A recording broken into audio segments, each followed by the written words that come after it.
they want to make a deal, but I'm not satisfied. We have great respect for Pakistan and Islamabad, and tremendous respect for the Prime Minister and the Field Marshal, and they're working with us. They continue to work with us, but the trip is a very long one. امریکی صدر Donald Trump نے ایران کو ایک بار پھر دھمکی دیتے ہوئے کہا کہ دو ہی آپشنز ہیں، ایران ڈیل کرے یا صفحہ ہستی سے مٹنے کے لیے تیار ہو جائے۔ ایران کی نئی تجاویز سے مطمئن نہیں، ایرانی قیادت 3 سے 4 حصوں میں تقسیم ہو چکی ہے۔ ایران کی قیادت الگ الگ بیانات دے رہی ہے۔ میڈیا سے گفتگو میں ٹرمپ نے کہا کہ پاکستان کی بہت عزت کرتے ہیں، پاکستان کے وزیر اعظم اور فیلڈ مارشل کی بہت عزت کرتے ہیں۔ صحافی نے سوال کیا کہ کیا ایران پر دوبارہ حملہ شروع کرنے کا ارادہ رکھتے ہیں، تو ٹرمپ نے کہا کہ میں یہ آپ کو کیوں بتاؤں، مذاکرات کی ہر ممکن کوشش کر رہے ہیں اور پاکستانیوں کے ساتھ رابطے میں ہیں۔ ایران نے پاکستانی ثالثوں کو امریکہ کے ساتھ جنگ کے خاتمے کے لیے نئی تجاویز پیش کر دی۔ ایرانی سرکاری میڈیا نے خبر کی تصدیق کر دی۔ ارنا کے مطابق ایران نے مذاکرات کے لیے اپنی تجاویز جمعرات کو پاکستانی ثالثوں کے ذریعے بھیج دی ہیں۔ وائٹ ہاؤس نے بھی ایرانی تجاویز ملنے کی تصدیق کر دی، کہا کہ ایران سے بات چیت جاری ہے۔ ترجمان ایرانی وزارت خارجہ اسماعیل بقائی نے پاکستان کو واحد ثالث قرار دے دیا، کہا ثالثی کے لیے کئی ممالک تیار ہیں لیکن باضابطہ ثالث صرف پاکستان ہے۔ سلامتی کونسل میں روس اور چین نے ایران کو شرپسند کارروائیوں سے بچایا۔ امریکہ نے ایران پر کھلی جارحیت کی تھی، جنگ کو دفاعی قرار دینے کا کوئی جواز نہیں۔ ایران سے اور جنگ کرنی ہے یا نہیں، 60 دن کی ڈیڈ لائن کے ساتھ امریکی صدر ٹرمپ کا اختیار بھی ختم۔ قانون کے تحت امریکی صدر 60 دن میں جنگ کے لیے پارلیمنٹ سے اجازت لینے کے پابند ہیں۔ وائٹ ہاؤس نے دعویٰ کیا کہ عارضی جنگ بندی کی مدت نہ رکھنے کا مطلب یہی تھا کہ جنگ ختم ہو چکی ہے۔ ٹرمپ انتظامیہ کا کہنا ہے کہ 7 اپریل کو ایران اور امریکہ کے درمیان 2 ہفتے کی جنگ بندی کو بعد میں لامحدود مدت کے لیے بڑھا دیا گیا۔ اب کسی نئی کارروائی کے لیے کانگریس کی منظوری درکار نہیں۔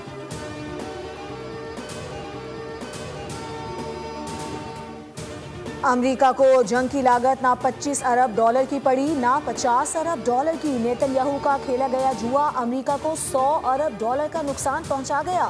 پینٹاگون ایران جنگ میں اپنے نقصانات اور اخراجات چھپا رہا ہے۔ ایرانی وزیر خارجہ عباس عراقچی کا ایکس پر پیغام۔ ایرانی وزیر خارجہ نے ترکی، مصر، قطر، سعودی عرب، عراق اور آذربائیجان کے وزرائے خارجہ سے بھی رابطے کیے۔ مذاکرات اور جنگ بندی سے متعلق ایران کے موقف پر تبادلہ خیال کیا گیا۔ عباس عراقچی نے کہا کہ خطے میں کشیدگی کے خاتمے کے لیے ایران کی کوششیں جاری ہیں۔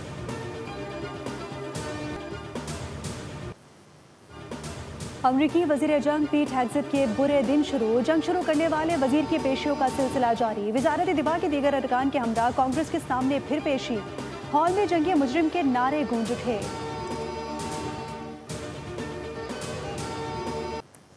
سابق سینیٹر مشتاق احمد کو اسرائیلی حراست سے رہا کر دیا گیا۔ نائب وزیر اعظم اسحاق ڈار کا ترکی اور یونان کا شکریہ۔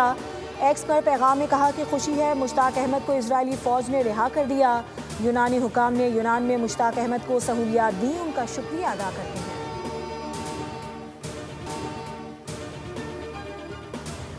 اسرائیل نے متحدہ عرب امارات میں لیزر ایئر ڈیفنس سسٹم نصب کر دیا۔ برطانوی جریدے فائنینشل ٹائمز کا بڑا دعویٰ سامنے آ گیا۔ جریدے کے مطابق لیزر بیم نامی ڈیفنس سسٹم ایرانی جنگ کے دوران فراہم کیا گیا تھا تاکہ ایرانی میزائل اور ڈرون حملوں کا مؤثر دفاع کیا جا سکے۔ رپورٹس کے مطابق سسٹم کے ساتھ میزائل ٹریکنگ ٹیکنالوجی اور دیگر دفاعی آلات بھی نصب کیے گئے ہیں، جبکہ اسرائیلی عملہ بھی ان سسٹمز کے آپریشن میں معاونت کے لیے موجود ہے۔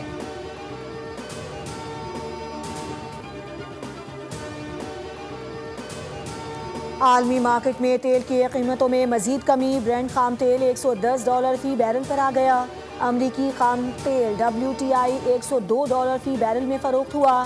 ایک روزہ قبل برینٹ خام تیل $126 فی بیرل کی سطح پر آ گیا تھا۔ امریکہ اسرائیل کی ایران کے خلاف جنگ کے بعد سے برینٹ خام تیل کی قیمت میں 40% تک اضافہ ہوا۔ پیٹرولیم مصنوعات پر بھاری ٹیکسز اور لیوی کا انکشاف، وول نیوز نے دستاویزات حاصل کر لی۔ پیٹرول کے 1 لیٹر پر عوام $153 سے زائد ٹیکسز، لیوی اور مارجن ادا کرنے پر مجبور ہیں۔ فی لیٹر پیٹرول میں custom duty, climate support levy, inland freight margin, oil marketing company کا منافع اور ڈیلر کمیشن شامل ہے۔ ڈیزل پر بھی $116 سے زائد ٹیکسز اور لیوی عائد ہے۔ عوام ہر لیٹر پیٹرول پر تقریباً $130 ٹیکس دے رہے ہیں۔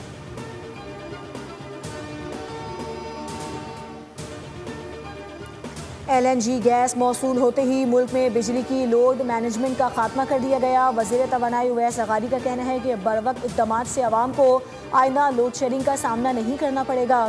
حکومت نے مہنگی بجلی سے عوام کو بچانے کو ترجیح دی۔ حالیہ دنوں میں گیس کی کمی ایران امریکہ جنگ کے باعث پیدا ہوئی تھی۔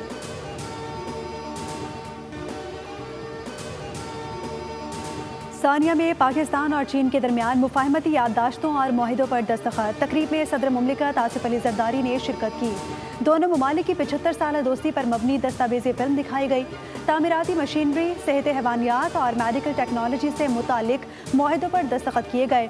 سہ فریقی تعاون سے سی پیک سے متعلق تعمیراتی مشینری اور آلات کی فراہمی کو فروغ حاصل ہوگا۔ فریقین پاکستان میں فیکٹریوں کے قیام کے لیے سرمایہ کاری کے مواقع کا جائزہ لیں گے۔ پاکستان کو سفارتی محاذ پر، بیانیے کے محاذ پر، جنگی محاذ پر وہ شاندار فتح عطا فرمائی جس کو تا قیامت یاد رکھا جائے گا کہ پاکستانی قوم ایک جری قوم ہے۔ مارکہ حق میں پاکستان کو عظیم فتح ملی۔ ہماری فضائیہ نے بھارت کے رافیل ڈھیر کر دی، چند گھنٹوں میں دشمن کو شکست فاش دی۔ وزیر اطلاعات عطا تارڑ کا مارکہ حق کی کامیابی کا 1 سال مکمل ہونے پر وزارت اطلاعات اور قومی ورثہ کے زیر اہتمام تقریب سے خطاب۔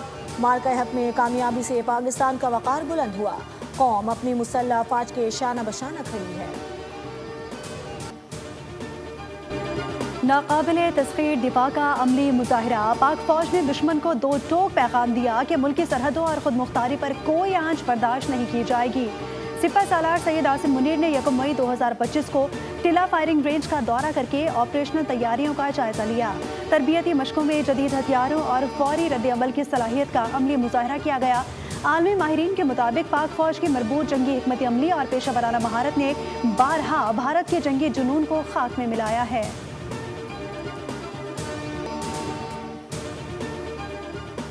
Pahalgam falls flag operation Bharat کی تاریخی رسوائی کا پیش خیمہ ثابت ہوا۔ پاکستان نے حق پر ڈٹ کر بھارت کے دانت کھٹے کیے اور قومی و عسکری قیادت نے عزم و جرت سے قوم کا سر فخر سے بلند کر دیا۔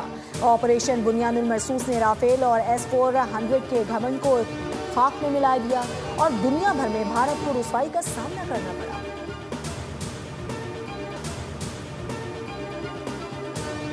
عالمی یوم مزدور کے موقع پر ڈائیو ویسٹ مینجمنٹ کمپنی کی جانب سے لیا کی تحصیل کروڑ لال عیسن میں ریلی کا انعقاد کیا گیا۔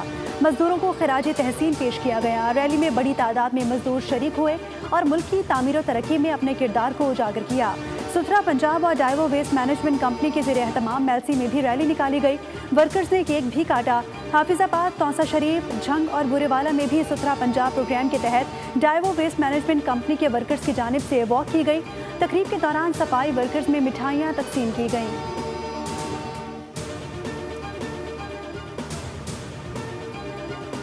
پیٹرول اور ڈیزل کی قیمتوں میں اضافہ عوام پر بوجھ ہے۔ امیر جماعت اسلامی حافظ نعیم الرحمان کی حکومت پر سخت تنقید، کہا مسلم لیگ نون اور پیپلز پارٹی عوام کو دھوکہ دے رہی ہیں۔ بے نظیر انکم سپورٹ اسکیموں کے ذریعے عوام کو بے وقوف بنایا جاتا ہے۔ مزدوروں کی کم سے کم اجرت پر عمل درآمد نہیں ہوا۔ حکمران طبقہ اپنی ملوں میں مزدوروں کو حق نہیں دیتا اور مڈل مین کے ذریعے عوام کو محروم رکھا جا رہا ہے۔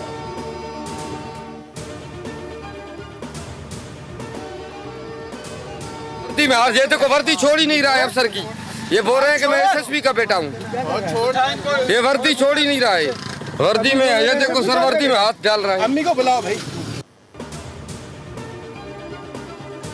کراچی کے علاقے گلستان جوہر میں شیشہ کیفے میں فائرنگ، 23 سالہ نوجوان نجیب اللہ جاں بحق ہو گیا۔ پولیس کے مطابق کیفے کے عملے اور کسٹمر کے درمیان تلخ کلامی جھگڑے میں بدل گئی، جس پر مبینہ طور پر سیکیورٹی گارڈ نے فائرنگ کر دی۔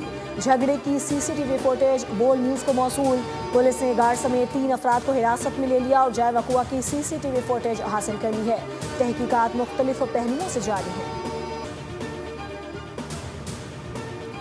کراچی میں دکاندار سے بھتہ طلب، فیروز آباد تھانے میں مقدمہ درج۔ مدعی کے مطابق بدنام زمانہ سمت کاٹھیا واڑی نے 50 لاکھ روپے بھتے کا مطالبہ کیا ہے، ساتھ ہی جان سے مارنے کی دھمکیاں دی۔ واٹس ایپ پر ملیشیا کے نمبر سے میسیجز اور دکان کی تصاویر بھی بھیجی گئی۔